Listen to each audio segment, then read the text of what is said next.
नमस्कार मित्रों, मैं रजनीकांत पाठक स्वागत करता हूं आपका पाठक ट्यूटोरियल के ऑफिशियल यूट्यूब चैनल पाठक स्टडी मंच पर। और प्राचीन भारत के इस प्लेलिस्ट में आज हम जानेंगे प्रागैतिहासिक काल के बारे में।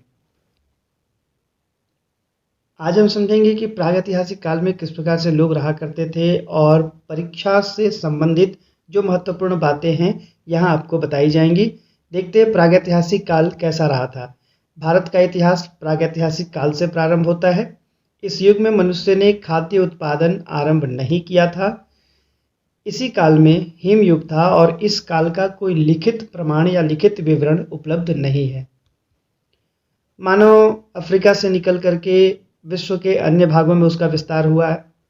कहते हैं कि इंसान होमोसेपियंस से ही बना हुआ है और पहले वो पशु था और उसके बाद फिर धीरे धीरे उसमें सभ्यता का विकास हुआ और सभ्यता का विकास होने के बाद आज के मानव बने हैं। तो कई थ्योरी ये कहा करती है कि मानव अफ्रीका से निकल करके विश्व के अनेक देशों में अनेक भागों में फैले। इस हिम युग के अंत में, इस प्रागैतिहासिक काल के अंत में ही आग पर स्वामित्व पा लिया गया था। मनुष्य ने आग की खोज की थी और प्रागैतिहासिक काल के अंत में कृषि का भी आविष्कार हुआ था। लोगों ने पशुपालन प्रारंभ कर दिया था। पहले उन्होंने कुत्ते को पाला था, उसके बाद घोड़े, गाय, इन सब को भी पालतू बनाना शुरू कर दिया था। औजार जो हुआ करते थे वो पत्थरों के हुआ करते थे और कई ऐसे अवशेष प्राप्त हुए हैं जिनके माध्यम से कहा जा सकता है कि मानव खाना बदोश था। एक स्थान से दूसरे स्थान पे वो घुमा करते थे। पुराने पड़ाव के अवशेष मिले हैं और गुफाओं की कलाएं। और जब उन्होंने वहाँ रहना शुरू किया तो उन्होंने चित्रकारियों के माध्यम से पत्थरों पर या गुफाओं के अंदर उन्होंने चित्रकारियां की, जिनके अवशेष आज भी प्राप्त होते हैं। मध्य प्रदेश का भीमबेटका इसका सर्वश्रेष्ठ उदाहरण है। और फिर अभी का जो मनुष्य है, जैसा मैंने पहले से कहा कि मनुष्य पशु से इस रूप में विकसित हुआ है, तो प्रागैतिहासिक काल हमें बताता है कि किस प्रकार से मनुष्य ने अपने आप को सभ्यता की ओर ढाला हो। प्रागैतिहासिक भारत के संदर्भ में अगर हम बात करते हो तो हमें इसे 4 भागों में पढ़ना पड़ता है। पूर्व पाषाण काल या पुरा पाषाण काल, मध्य पाषाण काल और उत्तर पाषाण काल या नव पाषाण काल। पूर्व पाषाण काल को ही पुरा पाषाण काल कहते हैं और इसे भी 3 भागों में बांटा गया है। हम यहाँ पर एक एक करके इनके बारे में पढ़ने वाले हैं और सबसे पहले हम पढ़ेंगे पूर्व पाषाण काल के बारे में। समझते हैं कि पूर्व पाषाण काल कैसा रहा था। इसके साक्ष्य दक्षिण भारत के मदुरै, त्रिचनापल्ली, मैसूर, तंजौर आदि क्षेत्रों में मिले हैं। इस समय के मनुष्य और जानवरों में कोई विशेष अंतर नहीं था, क्योंकि मनुष्यों को पता नहीं था कैसे रहा करना है। वो जानवरों से डरा करते थे, जानवर मनुष्य से डरा करते थे। उनके पास कोई भी आश्रय नहीं था और वो घुमंतू खाना बदोश के जैसे थे। उस समय का मनुष्य कंदराओं में, गुफाओं में, वृक्षों में निवास करता था और अपनी रक्षा के लिए पत्थरों और कंकड़ों का प्रयोग किया करता था। कुल्हाड़ी और कंकड़ के औजार सोहन नदी घाटी में मिले हैं और ये सोहन नदी घाटी सिंधु घाटी की सहायक नदी है। उनके पत्थर के औजार साधारण और खुरदरे होते थे। पूरा पाषाण काल की बात है, जब उसने पत्थर को तराशना शुरू नहीं किया था तो उसके जितने भी औजार हुआ करते थे वो साधारण स्तर पे होते थे। कुछ पूरा पाषाण कालीन स्थल को हम स्थलों के बारे में और उनके राज्यों के बारे में देखेंगे, कौन कौन से स्थल कहाँ से किस राज्य से प्राप्त हुए हैं, और ये परीक्षा की दृष्टि से बहुत ही महत्वपूर्ण होगा। पूरा पाषाण कालीन स्थल हमें पहलगांव से, पोतवार से, पिंडीडोब, हथनौर, भीमबेटका, आदमगढ़, लोधानाला, पल्लवरम, अतिरमपक्कम, गुडियाम और नेवासा और चरकी से प्राप्त होते हैं। देखते हैं ये कौन कौन से राज्य में स्थित हैं। तो पहलगाम कश्मीर से है, पोतवार या पिंडीडोब पंजाब पाकिस्तान में है, हथनौर मध्य प्रदेश, भीमबेटका भी मध्य प्रदेश में, आदमगढ़ भी मध्य प्रदेश में है, लोधानाला उत्तर प्रदेश में है, जबकि पल्लवरम मद्रास में, अतिरमपक्कम भी मद्रास में है, गुडियाम भी मद्रास में मिला है और नेवासा और चक्री महाराष्ट्र में प्राप्त होते हैं। परीक्षा की दृष्टि से काफ़ी महत्वपूर्ण है। इन्हें अगर याद कर लिया जाए तो अच्छा रहेगा, क्योंकि परीक्षा में इनके प्रश्न आते ही आते हैं।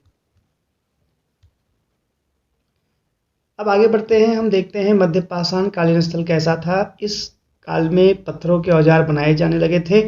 इस काल में कुल्हाड़ी के अलावा सुतारी, खुरचनी और बाण आदि भी मिले हैं। एक्चुअली इतिहास जो हुआ करता है वो जो हमें साक्ष्य मिलते हैं उनके आधार पे हम इतिहास को एज्यूम करते हैं, उसकी कल्पना किया करते हैं और हर एक व्यक्ति के हिसाब से अपने अपने वो हाइपोथिकेशन होते हैं और उन्हीं कल्पनाओं को वो एक इतिहास का रूप दे दिया करते हैं। पूर्व पाषाण कालीन स्थल में हमें कुल्हाड़ी प्राप्त हुए हैं और मध्य पाषाण कालीन स्थल में कुल्हाड़ी के अलावा सुतारी, खुरचनी और बाण भी मिले हैं। यहाँ मिट्टी का प्रयोग होने लगा था और पत्थरों में गोमेद और जस्पर आदि का प्रयोग होता था। इसके अवशेष सोहन नदी, नर्मदा नदी और तुंगभद्रा नदी के किनारे भी पाए गए हैं। इस मध्य पाषाण काल के लोग शिकार करते थे, मछली पकड़ते थे और खाद्य वस्तुएं बटोरकर पेट भरते थे।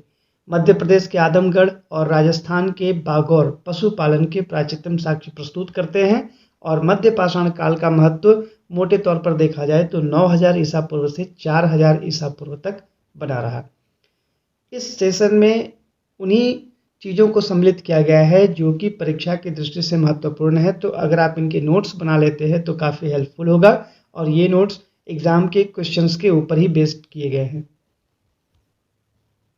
आइए अब एक नज़र डालते हैं मध्य पाषाण कालीन स्थल पर हम किन किन राज्यों से किन किन स्थलों की खुदाई की गई है। और राजस्थान से मिला है, सराय रानहर उत्तर प्रदेश, वीरभानपुर पश्चिम बंगाल, पंचमढ़ी मध्य प्रदेश, टेरी या तेरी तमिलनाडु में, लांघनाज गुजरात में, महदहा उत्तर प्रदेश, आदमगढ़ मध्य प्रदेश और जलालहल्ली कर्नाटक।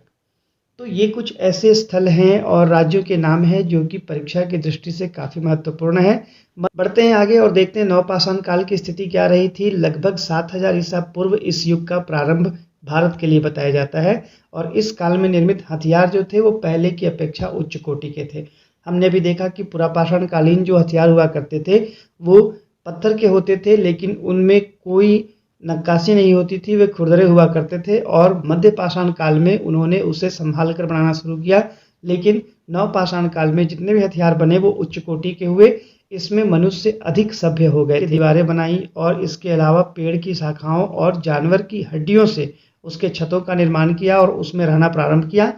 नवपाषाण काल आते आते लोग समूह में रहना प्रारंभ कर दिए थे। रहने के कारण इन्होंने मिट्टी के बर्तन, वस्त्र और बोलना आदि प्रारंभ कर दिया था। पुरापाषाण काल में ये अलग अलग रहा करते थे और जैसे इतिहासकार बताते हैं कि ये घूमते घूमते एक स्थान से दूसरे स्थान से घूमते घूमते उन्होंने देखा कि उन्हीं के प्रकार की दूसरी सभ्यताएं भी हैं, तो उन्होंने फिर समूह बनाना शुरू कर दिया था और समूह बनाने के बाद ये मिट्टी के बर्तन, वस्त्र और आपस में थे, आसपास थे, तो बोलना प्रारंभ किया था। इनके हथियार नुकीले और सुंदर हो गए थे और इस काल के औजार जो थे वो सेल्ट, कुल्हाड़ियाँ, छेनियाँ, गदाएं, मुसला और आरियाँ इत्यादि थे। इसके अलावा लोग पत्थर को रगड़कर आग जलाना और भोजन को पकाने की कला भी जान गए थे। इसी काल में लोगों की धार्मिक भावनाएं भी जागृत हुई। वो प्राकृतिक पूजा यानी प्रकृति की पूजा करते थे, जैसे वन, नदियों इत्यादि की पूजा वो करते थे। इसी काल में कुंभकारी अपने सबसे पहले अवस्था में दिखाई देती है।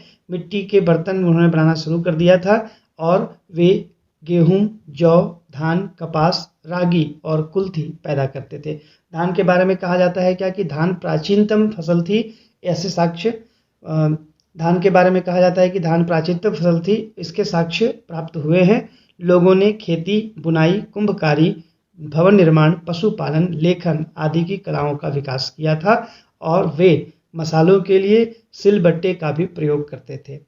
यानी कि नवपाषाण काल आते आते मनुष्य अधिक सभ्य हो गया था। सिलबट्टों तक का जब प्रयोग हो रहा था मसालों के लिए, तो इसकी सभ्यता काफ़ी अधिक विकसित हो गई थी पुरापाषाण काल से मध्य पाषाण काल से।